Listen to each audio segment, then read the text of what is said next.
try and make these restrictions as short as possible Panasonic. is to follow them to the letter, and that means everybody. If we do that, the likelihood of the restrictions working, driving the R below 1 and actually shrinking the size of the epidemic for the first time in months is realistic. And that's the most important thing, I think, to get out of feeling the way we feel. And we do feel that way. Thanks very much. Claire, let's go to Fergus Walsh of the BBC. Thank you very much, Prime Minister. Question for Jonathan Van Tam. How many people in the UK will need to be immunised with an effective vaccine before life can start returning to normal? And to the Prime Minister, how potentially important are the vaccine results today? Yes, so thanks for the question, Fergus. The answer to your question is that it is kind of yes and no. In one sense, we don't know, because the one thing we know about these vaccines at the moment is that they will prevent illness due to SARS-CoV-2, due to the COVID-19 virus, as diagnosed by PCR. That's all we know.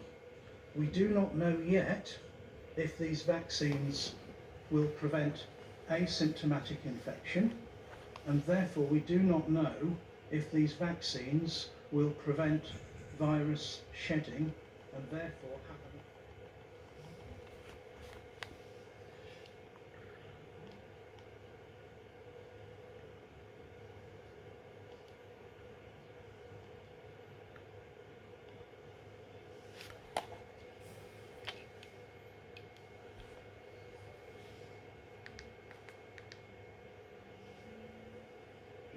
Very certain part of the question is that we know that the vast majority of the burden of hospitalisation and death is being driven by the elderly, and that hospitalisation rates rise very dramatically after the age of 50.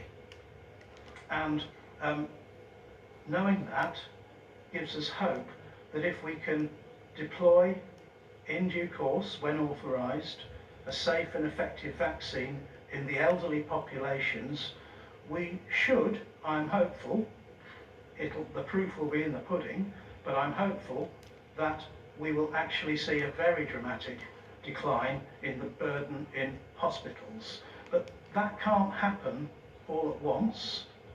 We don't have the vaccine supplies yet. They are not authorised yet. They will not all come in one go. When they do, even with enormous planning from the NHS, it is going to take time to roll that kind of programme out. But it does explain why the published JCVI advice begins with the top priority group, older adults resident in care homes and care home workers. Next, all those aged 80 years and over and health and social care workers. Next, all those 75 years and over, following on 70, 65. It's on the JCVI website. I won't take up time, I'm sure you've seen it anyway, but that explains why we are planning, when we have authorised vaccines, to start in this way if we possibly can. Thanks, Jonathan. Fergus, when I've talked about the 3 scientific tools that I think are going to be most useful in defeating this virus, the weapons that we have at our disposal. I've talked a lot in the last few weeks about better therapies, better medicine, dexamethasone, other treatments that are reducing the mortality rates in hospital. We've got the Brigadier here to talk about the mass testing that we're rolling out, which I think is full of potential for our ability to defeat the virus. But when it's come to the vaccine, the third part of the third pillar of the tripod, as it were, I've always been quite cautious because you know, it's a long time since SARS broke out and we still don't have an effective vaccine against SARS. So I've been very, very hesitant to get people's hopes up, Fergus, unnecessarily. So I'm listening very carefully to what Jonathan and others are saying about the potential of this news. It's obviously potentially very, very good news, but there are still a lot of hurdles that need to be overcome before we can be certain about the efficacy of this vaccine, exactly how it is going to work. What I can tell you, obviously, is that we've secured a large proportion of the supply that Pfizer will be making.